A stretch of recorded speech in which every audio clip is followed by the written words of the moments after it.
Mwiriwe canke mwaramutse bivanye naho buri umwe wese aherereye banywanyi bacu bana natwe amakuru n'ibiganiro dutambutsa kuri ino shene yacu ari nayo yanyu ya YouTube Shiramatsiko TV. None n'umwanya w'amakuru agezeko ariko aragarukwako cane irya nino ngaha mu gihugu c'u Burundi kuri igenekerezo rya 19 z'ukwezi kwa kabiri umwaka wa 2026. Amakuru agiye kwibanda ku ngingo nkuru zikurikira. Muri ano makuru turaza kubabwira ku kamaramaza ngaha mu gihugu c'u Burundi aho abashikirizamanza babiri ba Repubulika umushikiranganji Katihabwa yari yahagaritse basubijwe mu kazi n'uwamusubiriye. Muri ano makuru turaza kubabwira ku biteye ubwoba vyakozwe na Alfred Ayingejeje wasubiriye Artemo Katihabwa.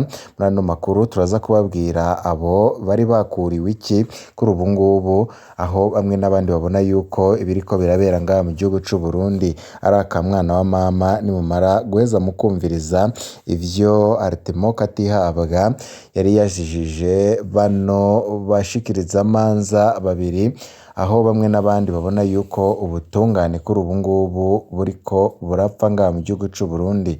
Turaza kubabwira ku makuru menshi ariko aravugwa kuri ivyo.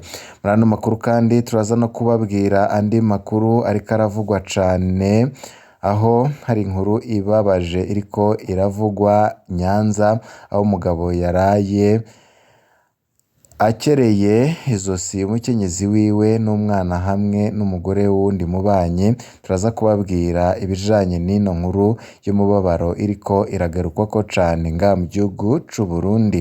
Tutarava kuri ayo makuru y'umubabaro ariko aravugwa Nyanza, turaza no kugaruka ku biriko biravugwa komine Muhanga, aho umukenyezi w'umukuru wa zone Gikomero nawe nyine yaraye yicishijwe grenade. Turaza kubabwira ku rupfu rwa Nijimbere Beatrice umupfasoni wa Nsavyimana Gaspari chef de zone Gikomero. Muri ano makuru turaza kugaruka ku bijanye n'ubwo bugizi bwa nabi bwaraye bubaye, tubabwire naho bwoba bwaturutse. Binini tokubwiye mfunyapfunyo turaza kugenda turabigarukako mu buryo bw'idonido. Tuze no kubabwira ko Space Caritas Njebarikanuye yemejwe n'inama nkenguzamateka ko agiye kuba ambasaderi w'u Burundi kuri igenekerezo rya 19 Ruhumu umwaka wa 2026. Muri ano makuru turaza kubabwira kwigenwa rya Space Caritas Njebarikanuye, aho nyine tuza kubabwira n'ibindi byinshi biriko biravugwa cane irya nino. Nimba utarafyonda kuri sabone canke se subscribe banza ufyondeko kugira ngo uzurabana natwe mu nkuru n'ibiganiro twama twatambukishije kuri no mbonesha kure mukunda muri benshi Shiramatsiko TV. Tudatevye reka no makuru yacu twabateguriye kuko nari mpejeje kubikubwira muri kano kanya. Tuyatangurire kamaramaza aho abashikirizamanza babiri ba Repubulika umushikiranganji aherutse gukurwa Katihabwa yari yahagaritse basubijwe mu kazi n'uwamusubiriye, nubwo abo bashikirizamanza babiri bavugwa mu makosa ateye ubwoba bari bakoze.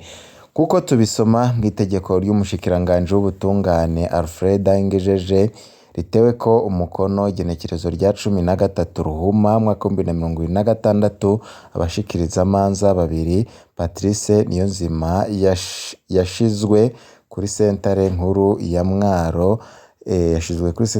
Mwaro na Jeremy Ndehokubwayo yarungitswe kuri santere nkuru ya Rumonge.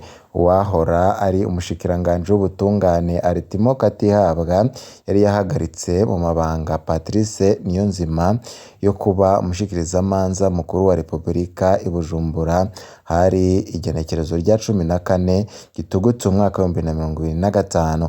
Kuko vyari vyanditswe mw'itegeko nshikiranganji ryo kumuhagarika Patrice Niyonzima yazize ko yafashe ingingo wenyine kandi zitari zikenewe mu gufata uwikekwa ko icaha ca fraude mu gushiraho imiringoti itwara amazi ya Regideso mu Rubirizi, kandi agahagarikwa atafatanywe itonga. Uwo mushikirizamanza kandi yagirijwe ko atatanze convocation ntiyanabimenyesha inzego zimukurira nk'uko bisanzwe bikorwa mu mategeko binyuze muri procedure. Kubera ko uwo mushikirizamanza atakurikije intambuko zisabwa mu guhagarika uwiketsweko icaha, ivyo yagize vyafashwe nko guhungabanya agateka k'azina muntu, navyo bishobora gutosekaza umutekano, gutyo yaciye ahagarikwa mu mabanga.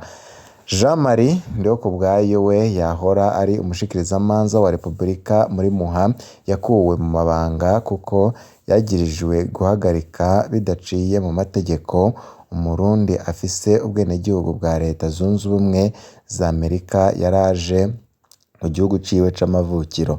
Yamwagirije icaha co guhagarika mu gihe uwo mushikirizamanza mukuru wa Muhango yisunze urwandiko rumurega rutatanzwe n'urwego na rumwe rubifitiye ububasha, mbere aca yongera amutegeka gusinya ku nguvu ku cegeranyo kimutegeka ko atazosubira kuja ku rugo iwe mu Gasekebuye, ko niyo yabigira ko azoca ajanwa mw'ibohero rya Mpimba. Vyongeye ngo yategetse uwo Murundi gutera umukono ku rwandiko ruvuga ko ahevye amatungo yose ace asubira muri Leta Zunze Ubumwe za Amerika kandi ntaze yongere kugaruka mu Burundi. Umushikiranganji Katihabwa ico gihe yagize ati ivyo bintu bishobora kubangamira umutekano kandi biciye kubiri n'agateka k'azina muntu. Twarondeye umushikiranganji mu vyo ajejwe harimwo ubutungane kugira ngo tumenye nimba abo bantu babiri bararenganijwe, ariko ntawashoboye kumuronka, ariko umuvugizi w'ubwo bushikiranganji Germain Ntawuyamara yaduhaye isango ryo kuri uyu wa 20 Ruhuma umwaka w'2026. Reka tuve kuri iyo nkuru ku biriko biravugwa mu gisata c'ubutungane, tugaruke ku makuru ariko aravugwa mu birabana n'umutekano. Ibintu ntago vyifashe neza ngaha mu gihugu c'u Burundi. Muri komine Muhanga, umukenyezi w'umukuru wa zoni Gikomero yaraye yicishijwe grenade. Umuhisi yitwa Nijimbere Beatrice, umupfasoni wa Nsavyimana Gaspard, chef de zone Gikomero muri komine Muhanga, intara ya Butanyerera, ni mu ntara ya Kayanza yahahora. Amasoko yacu avuga ko umuhisi yatewe grenade ejo haheze ari kw'igenekerezo rya 18 z'ukwezi kwa kabiri mwaka w'2026 isaha 3 z'ijoro, aho yari asanzwe akorera mu karere kiwe. Imbere y'ibiro vya zone Gikomero hari umukenyezi w'umuganga azwi ku izina rya Letitia bari kumwe nawe. Amasoko yacu avuga ko yakomeretse cane. Nijimbere Beatrice we yaciye acikana ubwo nyine. Umuhisi Nijimbere Beatrice yari umwigisha kuri Ecofo Gikomero. Amasoko yacu avuga ko uyu mukenyezi yahoze ari umuyobozi w'iryo shure, yanahoze mu nama ya komine Rango ku izina ry'umugambwe CNDD-FDD. Turahojeje umuryango wabuze uwabo, aho nyine ari inkuru ibabaje cane. Tukiri ku nkuru zivugwa mu birabana n'umutekano ndetse n'amakuru y'agahomeраmunwa ku biriko biraba ngaha mu gihugu c'u Burundi, reka tubandanirize mu Kayanza, Murantunga Nyanza, aho umugabo yaraye akereye naho nyine izosi umukenyezi wiwe n'umwana hamwe n'umugore wundi w'umubanyi yari yaraye muri urwo rugo. Ubwo bwicanyi bwabaye mw'ijoro ry'uwa 18 Ruhuma mwaka w'2026 ku mutumba Mukubano uri muri komine Nyanza, intara ya Burunga. Nayo abandi bana bashoboye guhunga nk'uko abajejwe intwaro babivuga. Abajejwe intwaro n'umutekano bamenyesha ko amatati yo mu rugo ariyo ntandaro y'ubwo bwicanyi.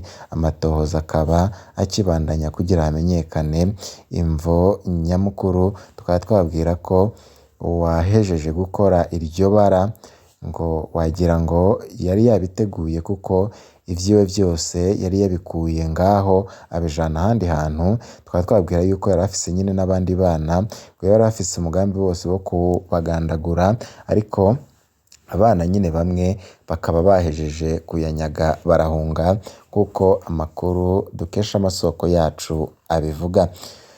Mu gusozera ano makuru twabateguriye, reka tugaruke kuri ya nkuru twari twababwiye, aho Space Caritas Njebarikanuye yemejwe n'inama nkenguzamateka ko agiye kuba ambasaderi. Kuri uyu wa 19 Ruhuma mwaka wa 2026, inama nkenguzamateka yahejeje kwemeza Space Caritas Njebarikanuye nk'umuserukizi w'u Burundi mu makungu, nayo igihugu azoja guserukira mwo u Burundi kizomenyekana mu itegeko ry'umukuru w'igihugu decret rizosohoka.